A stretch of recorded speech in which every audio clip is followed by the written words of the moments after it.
Jueves 2 de noviembre. Saludos, señoras, señores, bienvenidos un día más a este espacio, a este tiempo de comunicación de PTV, a esta revista de prensa. Vamos con nuestro habitual repaso a las portadas que aparecen, la información que aparecen publicadas en las portadas de los diarios cordobeses, Diario Córdoba, Diario El Día, Diario ABC.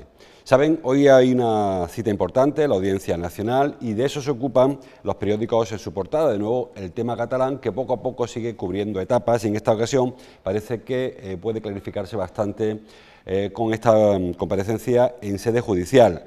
Así, el diario Córdoba abre su edición de hoy, 4 columnas, con Puigdemont y sus más fieles retan a la jueza y no acudirán a declarar. Ahí lo tienen.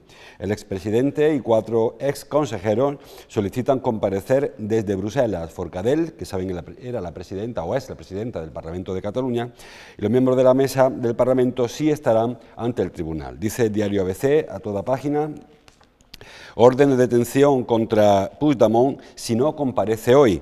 El fiscal pedirá su arresto inmediato si, tal y como confirmó ayer el expresidente, no acude a la Audiencia Nacional. Para el diario El Día también aparece este asunto en su portada, aunque no con ese mismo titular, sino uno más pequeño, abajo, lo tienen ahí: Puigdemont planta a la juez y se atrinchera a la desesperada en Bélgica. El ex jefe del gobierno, del Govern, dice, habla de un juicio político al dictado del gobierno y su abogado pide que la declaración sea en Bruselas. Bueno, pues muy rápidamente con este asunto, que la verdad que, como siempre digo, está bastante cansino. Hoy están citados a declarar todos los miembros del gobierno catalán, los ex miembros del gobierno catalán y todos los miembros de la mesa del Parlamento de Cataluña. Como se esperaba, han acudido 9 de los que eran miembros del gobierno, faltan Puigdemont y 4 consejeros, y se lo han hecho todos los miembros de la mesa del Parlamento de Cataluña. En principio, por lo que se extrae de sus declaraciones, muy temprano no sabemos qué han dicho ante el juez o ante la jueza, pero lo que se desprende de lo que han ido contando hasta ahora ha sido que se van a declarar inocentes, van a defender que ellos no han hecho nada contrario a la ley y que en el caso del Parlamento han cumplido un dictamen del Parlamento de Cataluña, que es soberano según ellos entienden, y en el caso del Gobierno ellos van a asegurar que no han cometido ninguna irregularidad porque no han hecho sino cumplir las órdenes del Parlamento de Cataluña. Es decir, una especie de obediencia debida, los unos en el pueblo de Cataluña y los otros en el Parlamento como representantes del pueblo de Cataluña. Yo, evidentemente, como todo el mundo sabe, eso no le va a eximir de la responsabilidad penal y muy probablemente hoy se dicten medidas cautelares que, al tenor de lo que ha ocurrido con Puigdemont, pueden ser más o menos graves. Hay quien teme que, a consecuencia de esta espantada del presidente, el que fuera presidente del gobierno, de Carles Puigdemont, a partir de esa espantada, pues la juez, Carmen Lamela, dicte medidas preventivas que incluso puedan llegar al ingreso en prisión para alguno de los miembros del gobierno, como les digo, en previsión de que se vayan, porque el que es su jefe ya les ha abierto el camino de cómo eludir la acción de la justicia y no es otra cosa que esconderse en Bruselas. Los que están en Bruselas, que como saben ayer había hasta 7 consejeros o ex consejeros y junto a Puigdemont, digo que estas 8 personas, al menos 5 permanecen en Bruselas. Creo que hay 5 en Bruselas, que son los que han faltado hoy a las 9:30 a su declaración ante la Audiencia Nacional. Los miembros del Consejo, los antiguos miembros del Consejo de Gobierno, prestan declaración a la Audiencia, los miembros de la mesa son aforados, prestan declaración ante el Supremo. Digo que los que faltan están presuntamente en Bruselas porque no dan señales de vida. Hasta ahora sí que le gustaba a este hombre, a Puigdemont, pasearse y hacerse fotos y de partir con los medios de comunicación desplazados o que viven en Bruselas, pero ya ayer pasó más desapercibido. Ayer quien habló fue un abogado que es experto en extradiciones o en combatir extradiciones. Él presume de que ha conseguido detener alguna extradición de delincuentes etarras en su día. La situación era muy distinta a la de ahora y bueno, él dice que va a pedir que se le pueda prestar declaración a través de videoconferencia, en un plasma, como tanto se le criticó en su día a otros políticos. Ahora ellos pretenden utilizar el plasma para eludir la acción de la justicia. Por lo que conocemos a Lamela, a la juez, todo apunta a que no va a colar, porque probablemente a partir de que vayan prestando declaración uno tras uno, se le dicte medidas cautelares. La mínima es retirarles el pasaporte y evitar que salgan del territorio español y que cada 15 días o cada la frecuencia que la juez determine acudan a decir aquí estoy, en este caso pues al juzgado en Barcelona o donde determine. Claro, si está en Bruselas no va a salirle así, no va a poder aplicar esa medida. Incluso hay quien plantea que ocurra como con los Jordis, con Jordi Sánchez y Jordi Cuixart, que alguno de ellos, por su gravedad, ingresará en prisión preventiva, que yo creo que no se va a producir porque no dejan de ser representantes de partidos políticos, de instituciones, y parece que no hay riesgo de fuga, en teoría, siempre y cuando se les pueda requisar el pasaporte o retener el pasaporte e impedir que salgan del territorio español. Todo está por ver, van a ser muchas declaraciones, con lo cual estarán toda la mañana prestando declaración y muy probablemente, como dice el diario ABC, al final de la mañana, cuando pase el turno, hoy y mañana había plazo para que presten declaración estas personas, cuando concluya el plazo y Puigdemont no haya llegado a España, pues el juez, la juez Lamela, dicte un auto de prisión, una orden internacional de prisión que, como sabemos que está en Bruselas o en Gante, pues se hará llegar a la autoridad judicial de ese país, de esa ciudad, en Bélgica, para que sea allí donde se detenga y sea enviado a España. Si el abogado de Puigdemont recurre ese auto de prisión, ¿y cuánto tiempo puede pasar? Bueno, pues hay un montón de teorías. La teoría más favorable al presidente Puigdemont habla de hasta 3 meses entre que se le dicte el auto de prisión y que al final la justicia belga lo traiga a España. En el mejor de los casos para él, digo, sería en 3 meses. Hay quien asegura que no, que es una orden de Interpol y que será automática y que no se podrá recurrir porque no es una persona que esté incursa en ningún tipo de situación de las que prevé las garantías legales. Por cierto que Bélgica, que últimamente se habla mucho de Bélgica como un país, un paraíso de los asilados políticos, no es así. En Bélgica, cuando se mira la casuística, pues no solamente no es el país ideal para esconderse, sino que incluso desde que entraron esta gente, el Partido Independentista Flamenco, en el gobierno, partido de extrema derecha, que está apoyando Puigdemont, es un partido cercano al nazismo. Desde que llegaron, como les digo, están rechazando todo tipo de peticiones de asilo, tanto el humanitario, de personas que vienen de los países árabes, como el político. O sea, que no es que sea un país que se esté caracterizando por abrir la frontera y que entre todo lo que quiera, sino justo al contrario. Se han limitado muchísimo los derechos civiles e incluso son países de los que están marcados en rojo por las asociaciones y organizaciones que se dedican, pues eso, a la defensa de los derechos humanos. Así que hay un poco de fantasía en torno al paraíso belga. El gobierno belga ya ha dicho que no quiere problemas con Puigdemont y que en el caso de que llegue la orden de detención y que vaya un juez, ellos se lavarán las manos porque no es su competencia, es un tema judicial, y que si les preguntan le dirán que ese hombre no pinta nada en Bélgica. Pero en principio, es decir, que no va a salir del gobierno belga una intercesión a favor de Puigdemont. Si hay que interceder, lo hará la justicia, lo hará quien sea, pero no el gobierno belga.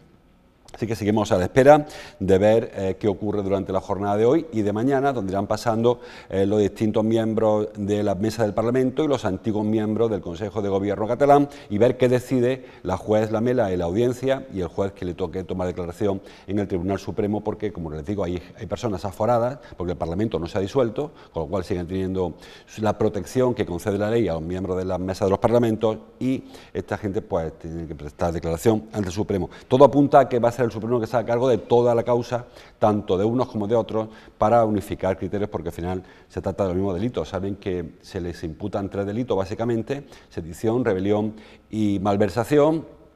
El de rebelión parece que es más cuestionable, que el propio miembro del tribunal ya han dicho que más bien parece una conspiración para la rebelión que el propio delito de rebelión. La diferencia es abismal en cuanto a las condenas. En un caso llega hasta los 30 años de cárcel cuando es rebelión, y cuando es conspiración para rebelión se queda en 8 años. 8 años son muchos años, pero no son 30. De manera que habrá que ver cómo va evolucionando las circunstancias. Volviendo por acabar con este tema, si Puigdemont consigue estirar todos los plazos, como parece que es su intención, su objetivo, y retrasar su llegada a España y su ingreso en prisión, porque ahí, claro, si se le ordena ser detenido, sí que habrá un ingreso en prisión. Como le digo, puede ser hasta 3 meses, en el mejor de los casos. En cualquier caso, parece que el 21 de diciembre, el día de las elecciones, Puigdemont va a estar escondido, va a estar en paradero desconocido. desconocido, a no ser que haga otra de las suyas y sorprenda a todo el mundo y aparezca un día por la audiencia.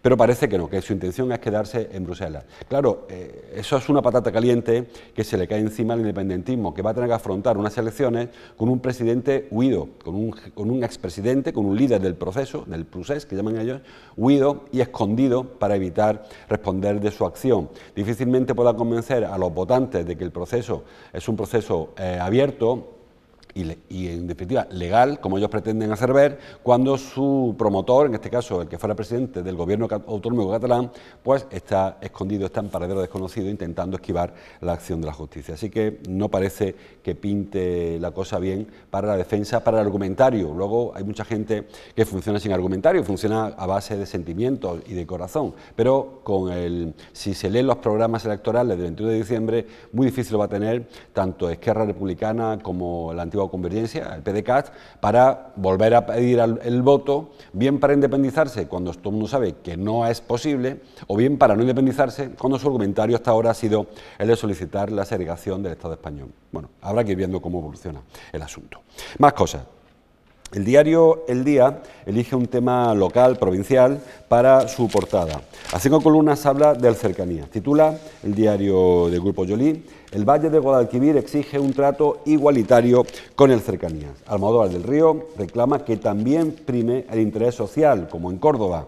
Palma del Río insiste en que el corredor ferroviario es un proyecto rentable. Por cierto, decían ayer desde Palma del Río que está más cerca Palma del Río de Sevilla en tren que de Córdoba, es decir, hay más trenes que vayan de Palma a Sevilla que de Palma a Córdoba, algo que parece absolutamente surrealista. En cuanto al trato igualitario, ¿a qué se refiere? Pues todo apunta a que una vez que el conflicto está en la calle, el conflicto del tren de cercanía desde Villa del Río hasta Palma del Río está en la calle, los gobiernos, tanto el andaluz como el central, incluso la Diputación, van a buscar salida más fácil y más rápida, que es circunscribir el proyecto al término municipal de Córdoba, desde Villarrubia hasta Alcolea. Y el resto, la zona provincial, el trayecto que se sale del término municipal de Córdoba, desde Palma del Río a Córdoba y desde Villa del Río a Córdoba, se quedarán un poco ahí en el limbo. ¿Por qué digo esto? Pues porque ahí sí que hace falta más inversión. Recuerden que el Gobierno ha declarado este servicio como de utilidad pública, como de necesidad pública, servicio obligatorio, de obligada atención, con lo cual el Cercanías de Córdoba capital, desde, repito, Villa del Río, Villarrubia hasta Alcolea, sí que está resuelto. Falta construir la estación del apeadero de Fátima, el apeadero de Parque Joyero, si al final se construye, y utilizar las vías que ya existen, incluso hasta los coches que ya existen, los vagones que ya existen. El problema es cuando haya que extenderse más lejos, y cuando haya que recuperar estaciones que tienen muy poco uso, como es el caso de Almodóvar, o de Posadas, o de Palma del Río, o en dirección hacia Jaén, el de Villa del Río y algún otro, el del Carpio, por ejemplo. Entonces temen los habitantes del Valle de Guadalquivir que se queden en un segundo nivel, que se prime el trayecto desde el término municipal de Córdoba, los barrios de Córdoba, y se abandone el resto. Y recuerdan que hay una plataforma que se llama No Pases de Mí, que es una plataforma que tanto está poniendo en valor este tren como también el tema del bypass de Almodóvar, recuerden. Pues esta plataforma anuncia nuevas movilizaciones porque entienden que el proyecto entra en una deriva que todo apunta a que se va a apoyar contundentemente y sobre todo por salir del agujero el tramo local, el tramo municipal del tren, y el resto, como les digo, va a quedar a la espera de que haya nuevas inversiones. Es cierto que aquel segundo tramo, segunda fase del proyecto, sí que es más costosa. Como les digo, sí que habrá que adecuar apeaderos, sí que habrá que preparar otro tipo, tendrá un déficit de explotación mayor.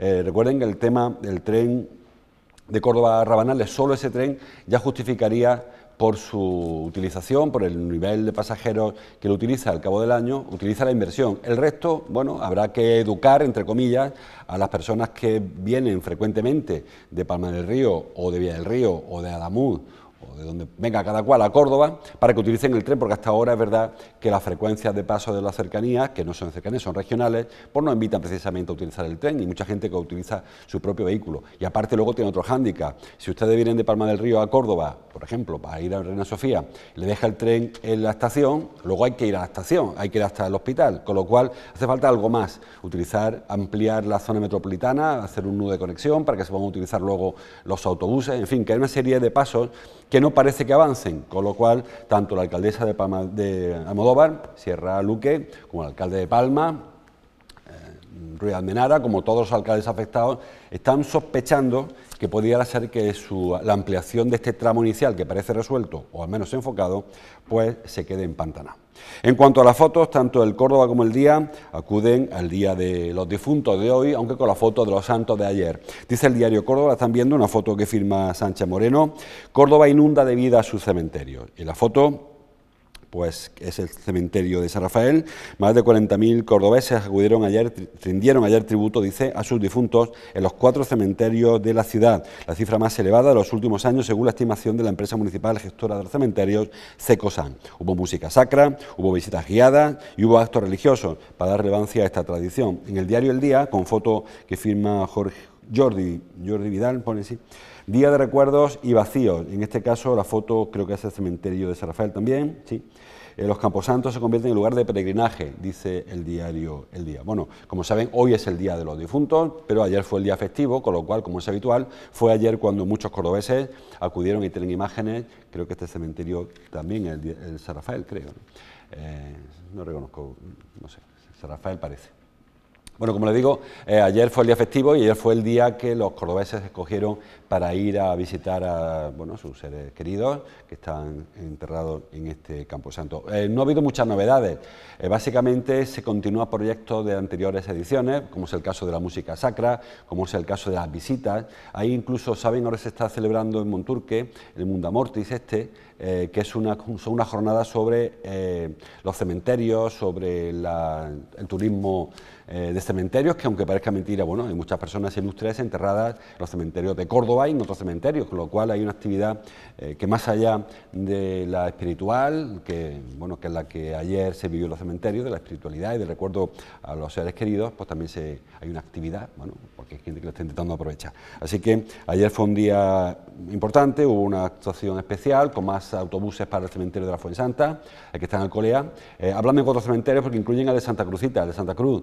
Eso es un cementerio mucho más vecinal, ¿no?, para los propios vecinos allí, con lo cual hay menos movimiento, pero en Córdoba sí que el cementerio de Alcolea está más lejos, el de la Fuensanta, con lo cual hubo una operación especial por parte de Aucorsa y también hubo actuación de los trabajadores de Cecosan para atender convenientemente a las personas que ayer acudieron, hasta 40.000, dice el diario Córdoba, a visitar a sus seres queridos en los camposantos de Córdoba.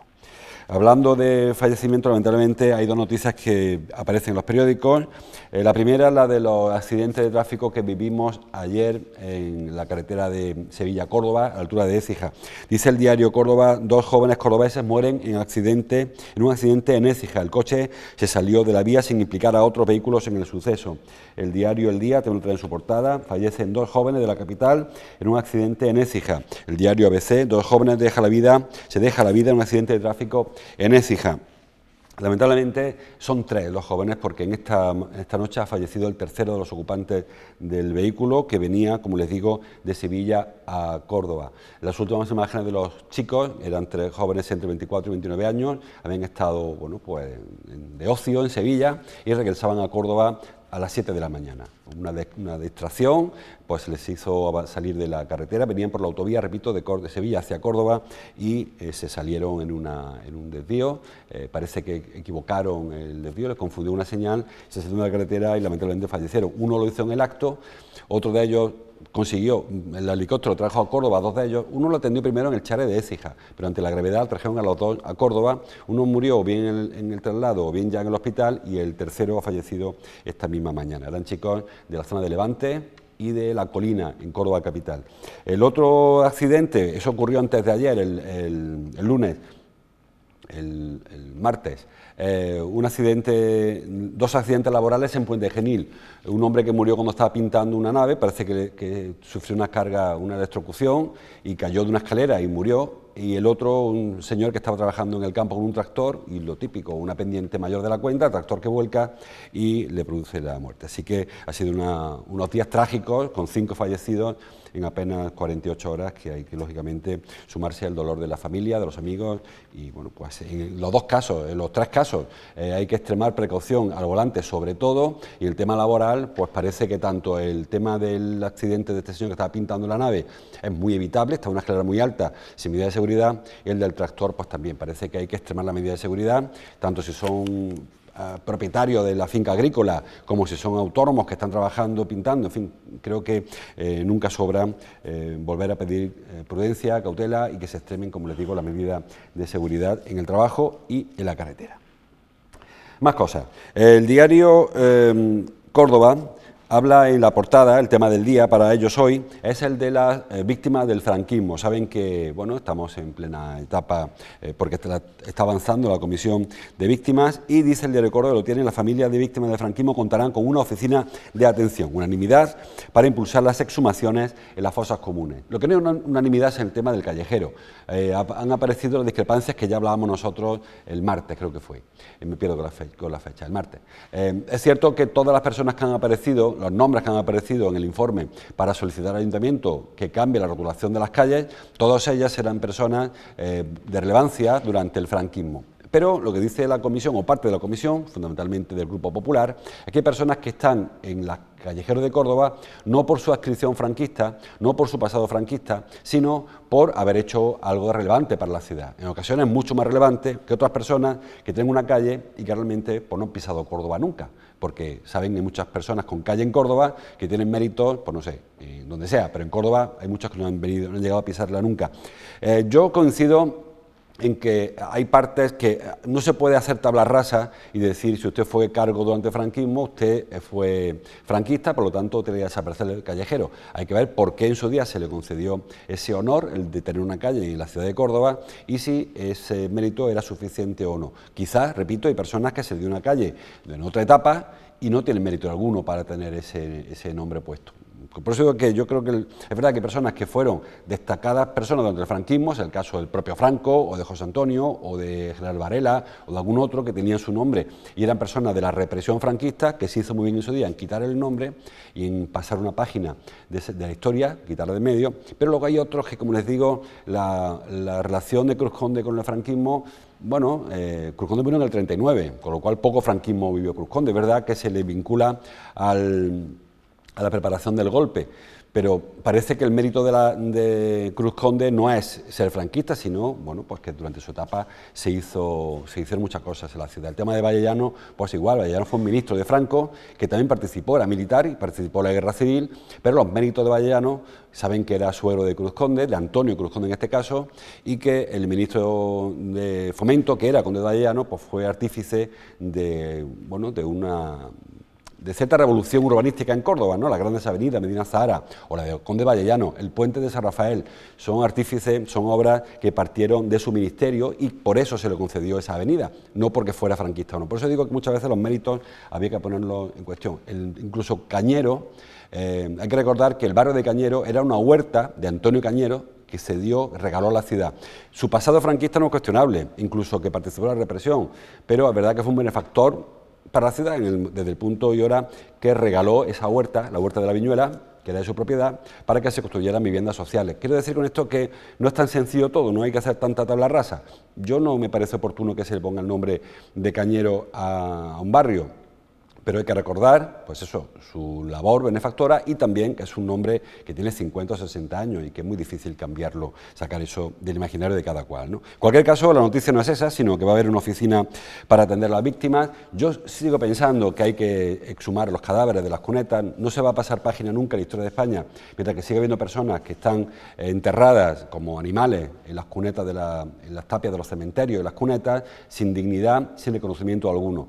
Entonces, si hay que invertir, que se invierta en este asunto, que se saquen los cadáveres, los que se puedan reconocer, que se reconozca y se entierre con toda dignidad, y los que no, pues en plan, no sé, soldado desconocido, pues que se le rinda el tributo y se dignifique pues personas que murieron en casi siempre sin tener ningún cargo contra ellos. Es verdad que hubo algún guerrillero o algunas personas que murieron por los dos bandos, pero muchos de los que se les pasó por las armas, en las parillas de los cementerios, fueron personas que no tenían mayor pecado que ser militantes de la UGT o ser el maestro rojo del pueblo o en otro caso ser el señorito del pueblo, que también murieron en los dos bandos, sobre todo en el bando que perdió, lógicamente, que bueno, la guerra es lo que tiene. Seguimos avanzando. El diario El Día trae un par de temas locales en la portada. Dice, por ejemplo, el gran consumo reforzará sus plantillas en Navidad con 22.000 empleos.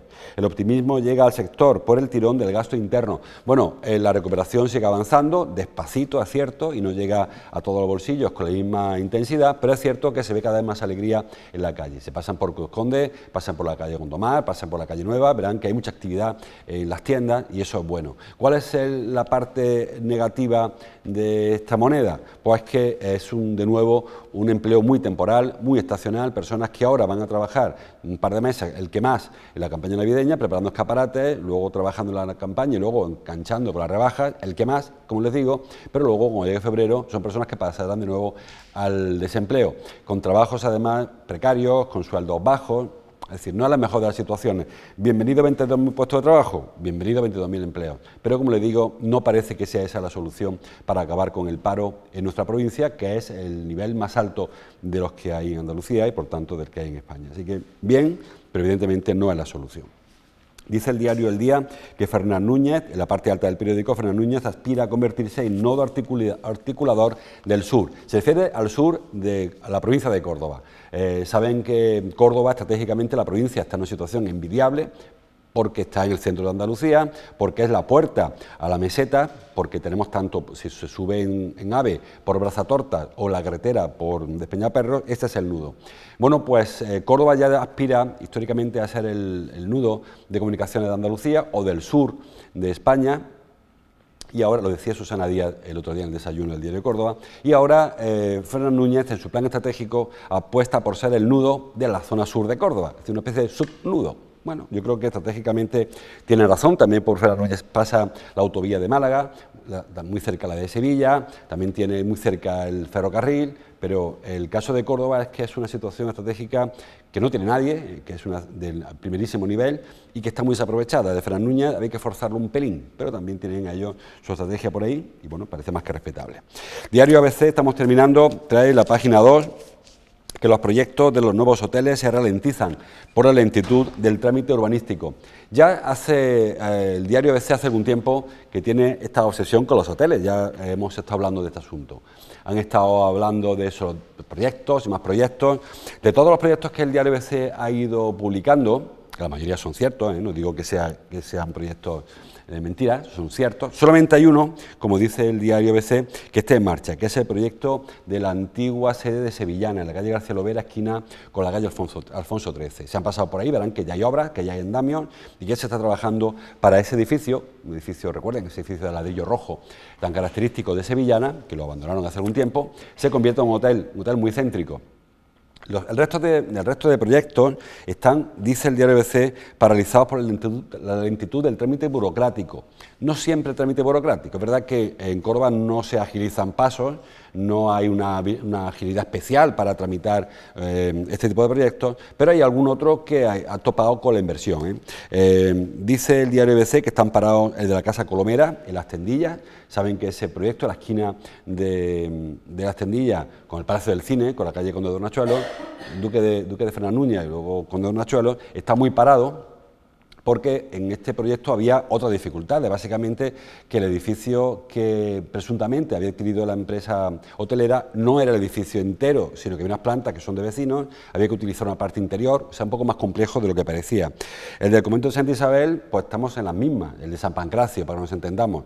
Se ve que las monjas se fueron de allí, que el convento ya no está ocupado, que se han trasladado algunas de las imágenes a Santa Marina, por ejemplo, el de San Pancracio, que era el que tenía mayor devoción en esa iglesia, y el convento está a la espera de que se se acepten unos trámites en cultura también para que se pueda convertir en albergue o en hotel o lo que vayan a convertirlo. Que incluso se ve que hay polémica con el Marquesado de Villaseca, que fueron quienes cedieron ese inmueble a las religiosas y que ahora entienden que si las religiosas quieren venderlo, pues no le corresponde a ellas ese negocio.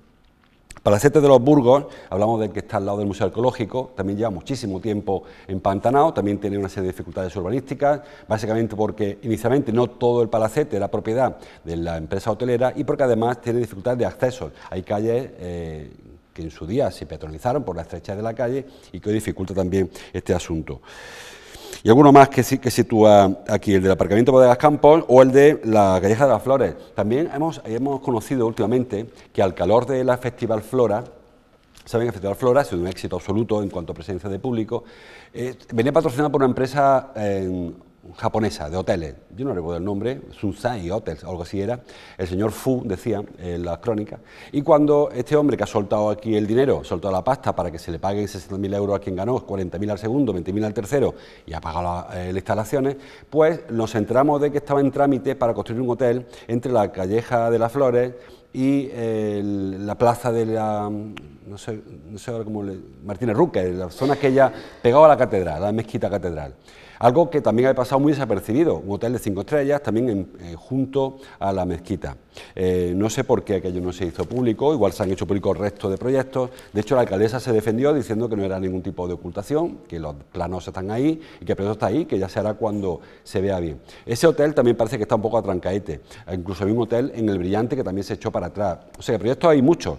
No sabemos hasta dónde se puede estirar este chicle, el chicle de los hoteles en Córdoba. Dicen los hoteleros que ya hay de sobra plazas, que en la temporada alta es verdad que faltan camas, pero el resto del año hay que cerrar algunas veces una planta porque no hay bastantes turistas. Bueno, pues habrá que trabajar o bien para conseguir que los turistas estén todo el año en Córdoba o para ampliar la oferta, desestacionalizar el sector y adecuar un poco la oferta a la demanda, que creo que en ocasiones cuando llega mayo todo el mundo le apetece tener un hotel porque está todo lleno y con precios desorbitados, y cuando luego llegan meses malos, cuando llega febrero, cuando llega octubre, que son meses regulares, o agosto, que son meses muy malos, pues los hoteles, como les digo, pues cierran plantas y despiden a la gente que está trabajando.